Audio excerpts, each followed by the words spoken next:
बॉलीवुड में वैसे तो बहुत टाइप के लोग रहते हैं। बहुत टाइप के लोग, बहुत टाइप की आइडियोलॉजीज़, बहुत टाइप के वर्ल्ड व्यूज़, बहुत टाइप की लाइफस्टाइल को सपोर्ट करते हैं। बॉलीवुड में बहुत टाइप की लाइफस्टाइल्स जीते हैं, बहुत टाइप की आइडियोलॉजीज़ को पुश करते हैं अपनी फिल्म्स के माध्यम से, अपने गानों के माध्यम से, अपने ट्वीट्स के माध्यम से। बट एक बार ऐसा भी हुआ था जिसको लेकर के बहुत बड़ा बवाल हुआ था इंडिया में। एंड एक ऐसी चीज़ हुई थी जिसको लेकर के बॉलीवुड के लोगों ने ही बॉलीवुड के ही एक जाने माने सदस्य को बहुत ज़्यादा क्रिटिसाइज़ किया था और उनका स्टैंड नहीं लिया था। बात एक्चुअली है 1997 की, जब महेश भट्ट ने अपनी ही बेटी पूजा भट्ट के साथ लिप लॉक किया था, एक लिप किस किया था, जिसको लेकर के बहुत बड़ा बवाल हुआ था 1990s में। एंड इसको लेकर के बॉलीवुड के किसी भी इंसान ने महेश भट्ट का साथ नहीं दिया था, किसी ने भी पूजा भट्ट का साथ नहीं दिया था। जबकि वो एक ऐसा दौर था जब बॉलीवुड के किसी भी इंसान को किसी भी कंट्रोवर्सी में घेरा जाए तो सारा बॉलीवुड एकजुट हो जाता था। क्या है पूरा मामला, इस बारे में आपको बताऊंगा।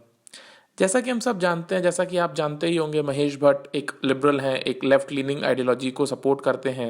एंड वो हमेशा से ही ऐसे रहे हैं। वो right wing ideology, nationalism, religion, इन चीज़ों में ज़्यादा इंटरेस्टेड नहीं है। उनका मेन मकसद है लेफ्ट लीनिंग आइडियोलॉजी और लिबरल वर्ल्ड व्यू को पुश करना, जो अपने फिल्म्स के माध्यम से भी वो करते हैं, जो कि उनका हक भी है। वैसे ही उनकी बेटी भी है पूजा भट्ट। पूजा भट्ट भी एक लिबरल है, वो भी लेफ्ट लीनिंग आइडियोलॉजी और लेफ्ट लीनिंग व्यूज़ रखती हैं। एंड वो भी राइट लीनिंग आइडियोलॉजी को बिल्कुल भी सपोर्ट नहीं करती। तो बात है एक्चुअली 1996 की। 1996 में शबाना आज़मी, जो कि जावेद अख्तर की बीवी हैं, उनकी एक फिल्म आई थी नंदिता सेन के साथ जिसका नाम था फायर। एंड उस फिल्म में लेस्बियन रिलेशनशिप को दिखाया था। इस चीज़ को लेकर के बीजेपी की सरकार थी महाराष्ट्र में इन कोएलिशन विद शिवसेना। बीजेपी और शिवसेना ने बहुत ज़्यादा क्रिटिसाइज़ किया था शबाना आज़मी और नंदिता सेन को, बहुत ज़्यादा क्रिटिसाइज़ किया था बॉलीवुड को। बहुत सारे धरने हुए थे, बहुत सारे जाम लगाए गए थे, बहुत सारे नारेबाजी हुई थी। एंड ये फिल्म फायर जो थी, ये रिलीज़ नहीं हो पाई थी महाराष्ट्र में। उसके बाद महेश भट्ट सामने आए, उन्होंने शबाना आज़मी का सपोर्ट किया। उन्होंने शबाना आज़मी को कहा कि कैसे आर्टिस्ट को थ्रेटन किया जा रहा है और वो डेमोक्रेसी के खिलाफ है, ये सारी चीज़ें, दिस एंड दैट। एंड इसको लेकर के शिवसेना और बीजेपी ने महेश भट्ट को भी घेरा, उनकी बेटी पूजा भट्ट को भी घेरा। एंड भाई भट्ट प्रोडक्शन की जितनी भी फिल्म उस टाइम पे बन रही थी, उसको लेकर के भट्ट प्रोडक्शन को बहुत ज़्यादा दिक्कतें आई, फिल्म रिलीज़ नहीं होने दिया जा रहा था। ये पूरा वाक़या कम से कम 4-5 महीने तक चला। बहुत बड़ा बवाल हो गया था महाराष्ट्र में 1996 में इस चीज़ को लेकर के। बाद में महेश भट्ट ने एक फिल्म मैगजीन को एक इंटरव्यू दिया, उसमें उन्होंने कहा कि वो कुछ एक ऐसा करने वाले हैं अगले महीने जिसको देख करके राइट लिबरल्स, राइट लीनिंग लोग कुछ कर भी नहीं पाएंगे और वो महेश भट्ट का कुछ बिगाड़ नहीं भी नहीं पाएंगे। और वो ओपन चैलेंज कर रहे हैं कि वो करने वाले हैं। जब इंटरव्यूअर ने महेश भट्ट को पूछा कि वो क्या करने वाले हैं, तो महेश भट्ट ने कहा कि वो एक सरप्राइज़ है, वो नेक्स्ट वीक रिवील होगा।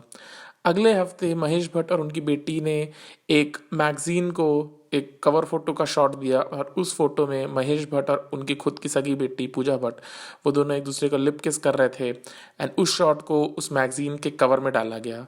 ये मैगजीन का शॉट जब पब्लिकेशन में आया, जब लोगों को बिका, जब लोगों ने इस चीज़ों को खरीदा, इसको देख करके लोग और ज़्यादा आग बबूला हुए। बहुत सारे लोगों ने महेश भट्ट को क्वेश्चन किया कि वो कैसे अपनी एक अडल्ट जवान बेटी जो खुद शादी की उम्र की हो चुकी है उसको लिप्स पे किस कर सकते हैं। एंड पूजा भट्ट को भी बहुत सारे वुमेन ऑर्गेनाइजेशंस और वुमेन एनजीओज ने क्वेश्चन किया कि वो कैसे इस टाइप का कोई चीज़ अपने फादर के साथ कर सकती हैं और उसको पब्लिसाइज कर सकती हैं और उसको प्रमोट कर सकती हैं as a way of life, as an way of living. But इसको लेकर के महेश भट्ट और पूजा भट्ट बहुत ज़्यादा कैजुअल थे। महेश भट्ट और पूजा भट्ट ने बोला कि वो दोनों एक दूसरे से प्यार करते हैं, वो दोनों बाप बेटी हैं और उनको इसमें कुछ गलत नहीं लगता और उनको कानून नहीं रोक सकता। बहुत सारे एफआईआर्स हुए, बहुत सारे केसेस हुए। बहरहाल इसमें कुछ हो नहीं पाया बिकॉज इस चीज़ को लेकर के महेश भट्ट ने भी लॉयर्स के साथ अपनी टीम तैयार की, वो लोग भी कोर्ट गए। कोर्ट में केस चला, बट बाद में केस डिसमिस हो गया। महेश भट्ट को वार्न किया गया कि वो इस हिसाब से इंडिया के कल्चर और इंडिया की सभ्यता को चैलेंज ना करें और लोगों की भावनाओं के साथ ना खेलें। महेश भट्ट ने कोर्ट में माफ़ी मांगी, कभी भी पब्लिकली अपोलोजाइज नहीं किया। बट महेश भट्ट और पूजा भट्ट का जो लिप लॉक था, जो उन्होंने प्रोटेस्ट में किया था against the Shiv Sena and the Bharatiya Janata parties government in Maharashtra, उसको लेकर के बहुत बड़ा बवाल हुआ था। ये लिप लॉक सुर्खियों में आया था, वर्ल्ड में गया था। उस टाइम पे अफ्रीका में भी इसको बहुत ज़्यादा क्रिटिसिज्म हुआ था। उस टाइम पे यूरोप में भी बहुत सारी कंट्रीज़ में इस चीज़ को लेकर क्रिटिसाइज़ किया गया था। महेश भट्ट की फिल्म आई थी डुप्लीकेट, जो कि यूरोप में रिलीज़ होने वाली थी।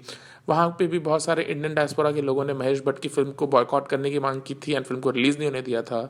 बट महेश भट्ट ने इस चीज़ को लेकर के, इस वाक्य को लेकर के, जहाँ पे उन्होंने अपनी बेटी के साथ लिप लॉक किया, इसको कभी भी पब्लिकली अपोलोजाइज़ नहीं किया। एंड ये चीज़ एक बहुत मेजर कंट्रोवर्शियल पॉइंट था 1998 का।